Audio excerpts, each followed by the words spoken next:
18h30, bonsoir et bienvenue dans le journal de Tahiti Nui Télévision. Tout de suite, les titres de ce mardi 18 mars.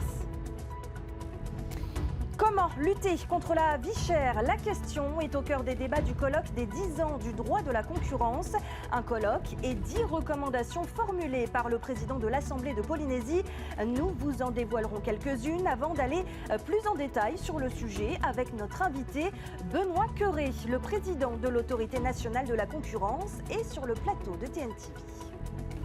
C'est la crise à la paire Apurade où la grève est effective depuis ce matin. 60% du personnel suit le mouvement selon le syndicat CSTPFO. L'association qui prend en charge des patients atteints d'insuffisance rénale revendique une meilleure gestion humaine et une revalorisation salariale. Des parents d'élèves réunis pour parler de la violence en milieu scolaire. Un concept initié au sein de l'APE du collège Louise Tehé à Carlson. Objectif, permettre le dialogue pour pouvoir mieux agir mieux comprendre. Les détails dans ce journal. Enfin, nous vous dévoilerons un avant-goût de la prochaine exposition de Jean-Paul Forest. L'artiste plasticien fasciné par la pierre donne vie à des blocs de roche. C'est à découvrir à la fin de cette édition.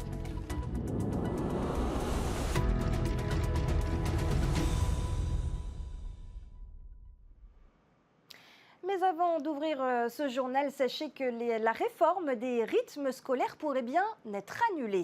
Entrée en vigueur à la rentrée 2024, elle a été contestée en justice par la SFP, le syndicat de la fonction publique. Ce matin, dans ses conclusions, le rapporteur public du tribunal administratif a estimé que les arrêtés instituant les nouveaux horaires dans les écoles auraient dû être soumis pour avis au comité technique paritaire de l'éducation. C'est aussi l'avis du syndicat de la fonction publique à l'origine donc de la requête. On écoute les précisions du secrétaire général du syndicat, Olivier Champion. Il est interrogé par Yann Roy.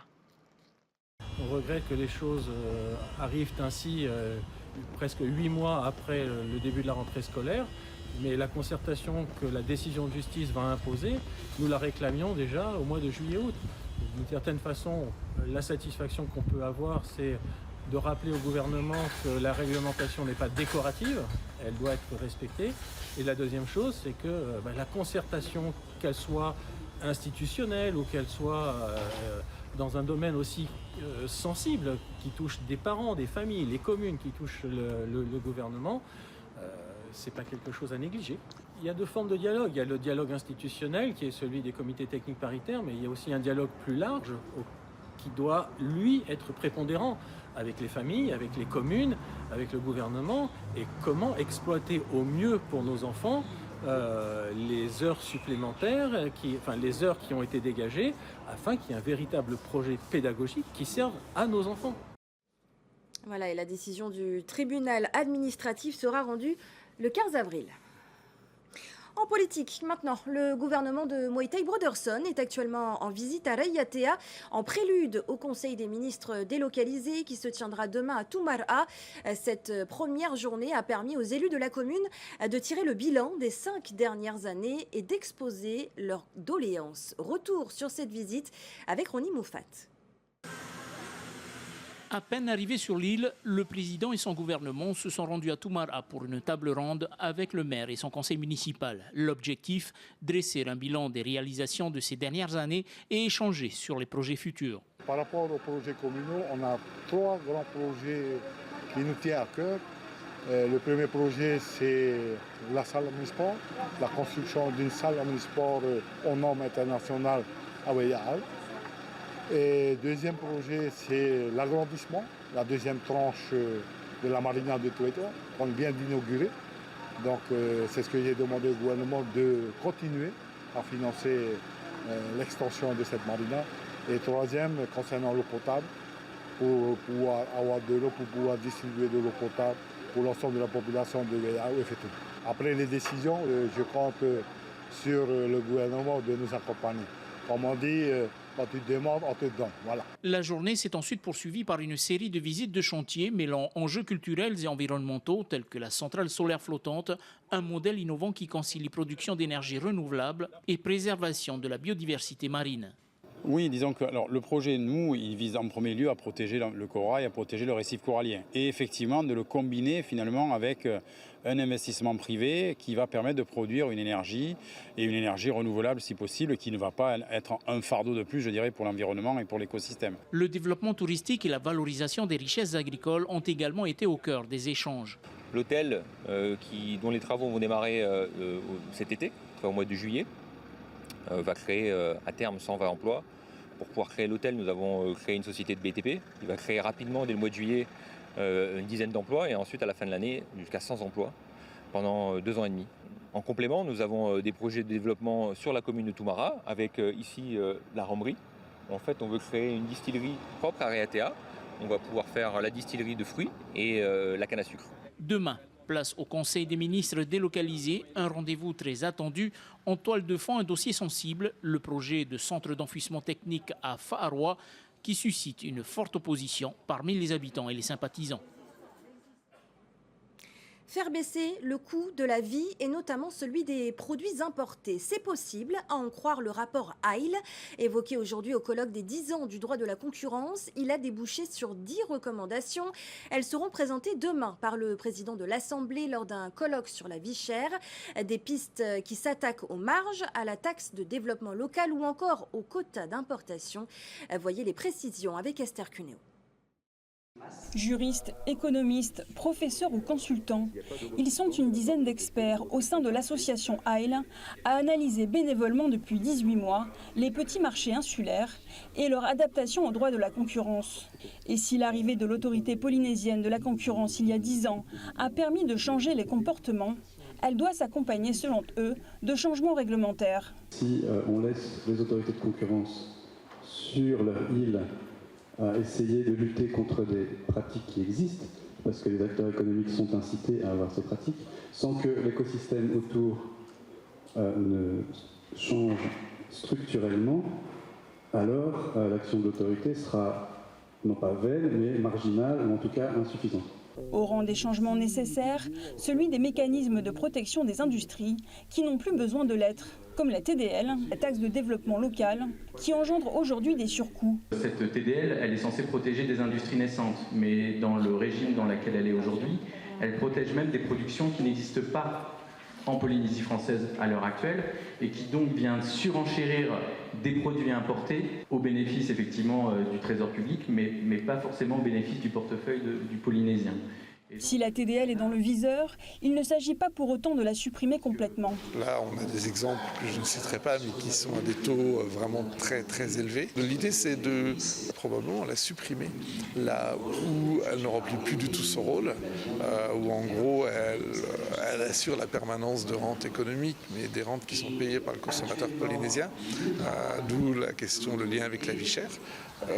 Et en revanche, la recentrer sur des industries, des produits pour lesquels elle va être vraiment utile pour créer des industries, créer de l'emploi et faire du développement de la production locale.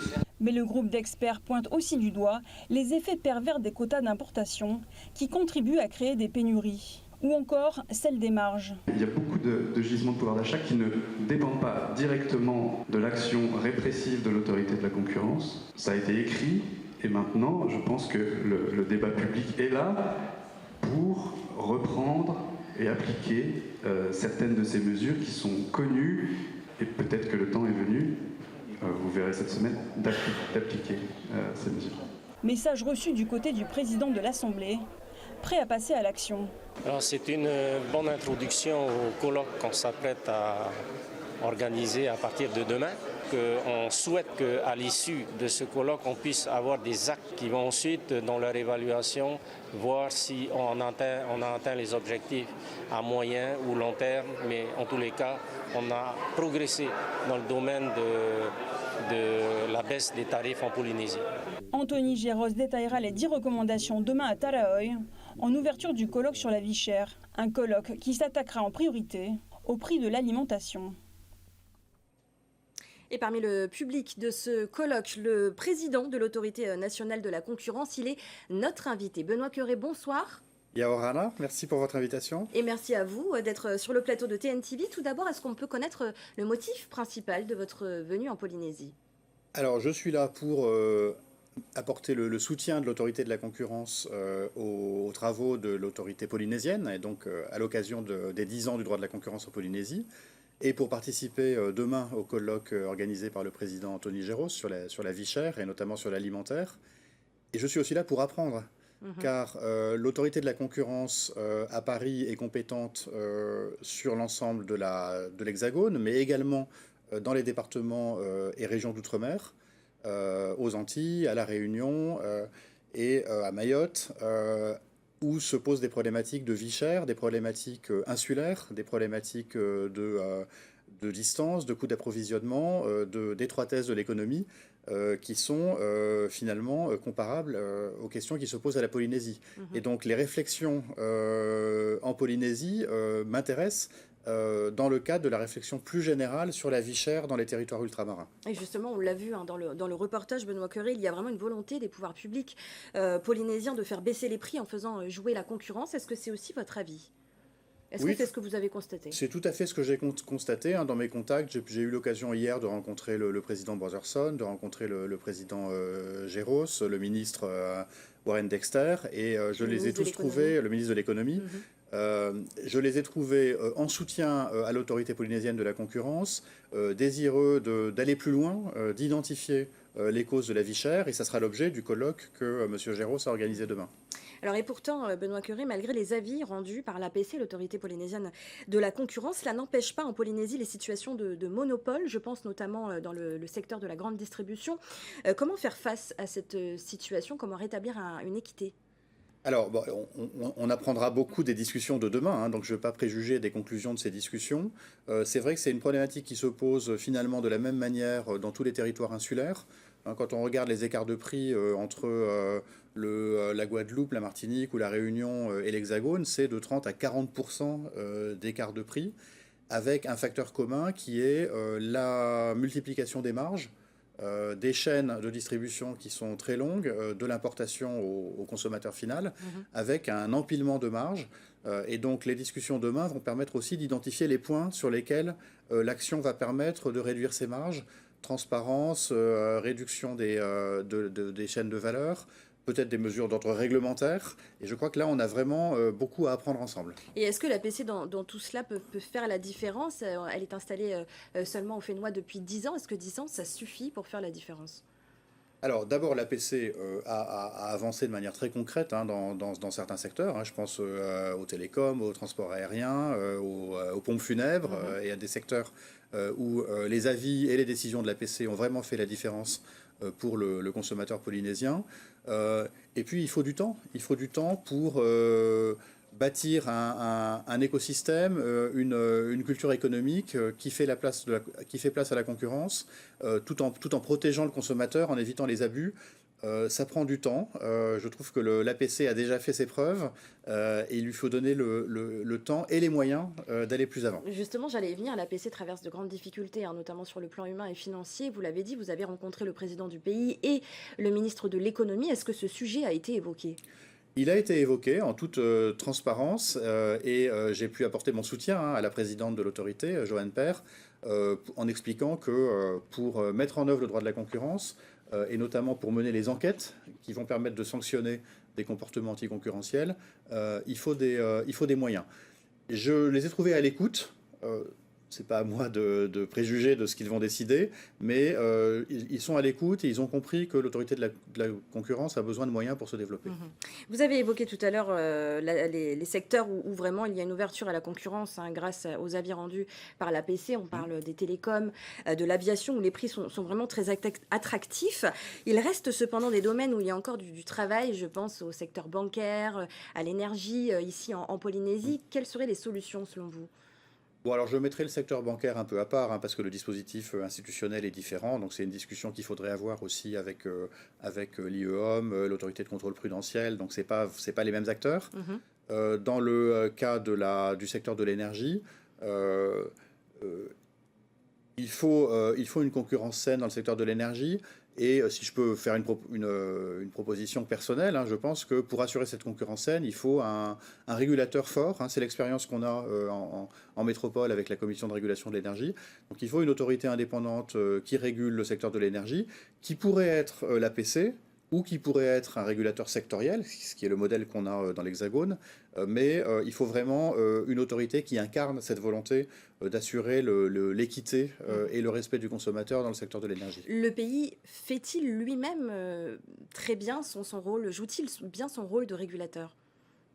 C'est pas à moi d'en juger, mais les entretiens que j'ai eus tant avec le président du pays qu'avec le président de l'Assemblée et avec le ministre Dexter m'ont convaincu qu'ils sont très mobilisés sur ces sujets. Alors la vie chère, donc, on l'a dit, fera l'objet d'un colloque demain à l'Assemblée de Polynésie, vous y serez présent. Oui. Comment est-ce qu'un tel événement, un tel rendez-vous peut contribuer à faire avancer la situation ? En dégageant un diagnostic commun sur les sources, notamment des marges, et je pense en particulier à la grande distribution, et au sein de la grande distribution en particulier aux produits alimentaires, qui seront vraiment le cœur de la discussion de demain. Et ça peut permettre également d'apprendre les uns des autres. L'autorité de la concurrence de Nouvelle-Calédonie sera présente. Ils ont aussi une expérience importante à partager. Et comme je le disais, nous, autorité de la concurrence nationale, nous avons une expérience dans les départements et les régions d'outre-mer. Et vous pourrez également partager... Je vais la partager, mais je souhaite également apprendre des initiatives qui sont prises ici en Polynésie. Merci beaucoup, Benoît Curé, d'avoir été notre invité ce soir. Et sachez qu'un débat sur la vie chère aura justement lieu jeudi soir sur Tahiti Nui Télévision. Il sera animé par Athéna Milcam et Vaitiare Nauta. Il sera en direct de l'Assemblée de Polynésie. Rendez-vous à 19h25 jeudi. Je le disais en titre, la grève a débuté ce mardi à l'association APER Apurad, une première en 28 ans d'existence pour cette association qui prend en charge plus de 3000 patients à domicile et 280 dialysés. Les salariés revendiquent une revalorisation salariale et une meilleure gestion humaine. De son côté, la direction se dit ouverte au dialogue. Nicolas Pérez, Matai Horei. Créée en 1997, l'association APER Apurad connaît sa première crise sociale. Dans un préavis de grève générale illimité déposé le 12 mars dernier, la CSTPFO motive son action en 10 revendications. De la revalorisation des salaires au dialogue social, les grévistes sont aujourd'hui déterminés à se faire entendre. Ce sont des points qui ont été discutés, remontés à plusieurs moments, ça fait plusieurs années maintenant. On est toujours sans réponse, on ne sait pas où on va. Il y a des signes alarmants aussi sur la continuité de l'association. Donc voilà, aujourd'hui nous le signalons haut et fort. En grève depuis ce matin, les salariés et leurs représentants ne savent pas quand les discussions reprendront. Du côté de la direction, on se dit prêt au dialogue. Lors de la première réunion de négociation qui s'est déroulée la semaine dernière, le président est encore présent et il a répondu de façon complète et transparente, point par point, à tous les points de négociation. Les documents que le syndicat nous a demandés leur ont été envoyés par mail 2 jours après. Selon le syndicat, 60% du personnel serait en grève. La direction de l'APER Apurad tient à rassurer ses patients. Toutes les prestations de soins seront maintenues sur l'ensemble des sites de l'association, à Tahiti, dans les îles et à domicile. Comment répondre aux bagarres, au harcèlement scolaire, mais aussi aux interrogations des parents d'élèves ? Ce matin, l'APE du collège Louis Tehea Carlson a proposé un café des parents. L'idée, permettre au personnel de l'établissement de Tiparui d'expliquer son quotidien et ses réactions face aux incidents. Une manière de lutter contre la violence scolaire. Liora Bouni et Rarhou Maha Chiang y ont assisté. Regardez. Lutter contre la violence en milieu scolaire. C'est l'un des objectifs de ce café des parents, organisé autour de 3 ateliers pour instaurer une harmonie entre l'éducation scolaire et familiale. On doit mettre en place un souci de coéducation parce que l'éducation des élèves passe avant tout par l'action des parents et également par l'action du collège. Et il doit y avoir une complémentarité et on doit aussi se comprendre et apprendre à fonctionner de façon complémentaire. Certains parents participent pour se rassurer. Face à des agressions physiques ou verbales subies par leurs enfants, plusieurs mères sont à la recherche de solutions. Dans d'autres collèges, ils ont une certaine étape à suivre et ça marche très bien. Par exemple, dans un autre collège, j'ai appris que c'est convocation des parents le jour même avec les élèves, on discute. Tu as un avertissement, mais la prochaine fois, c'est exclusion définitive. Il faudrait aussi, lorsqu'il y a des personnes justement qui sont agresseurs, harceleurs, qu'il y ait un accompagnement et justement qu'on leur explique pas seulement le fait que la violence soit quelque chose de grave, mais surtout la conséquence de ce que cela engendre. Un accompagnement, des sanctions appliquées, des souhaits exprimés pour éviter une atmosphère anxiogène dans les collèges, fortement ressentie par certains élèves. Des fois, il y a des disputes. Après, les disputes, ça se transforme en bagarre. Après, il y a des petits bagarres comme ça c'est comme ça, tout seul. Il faut arrêter la violence. Il y a beaucoup de violence dans le monde. Là, faut arrêter. Faut essayer de se contrôler nos émotions. Un appel à la raison, à un âge où les conflits évoluent souvent en bagarre.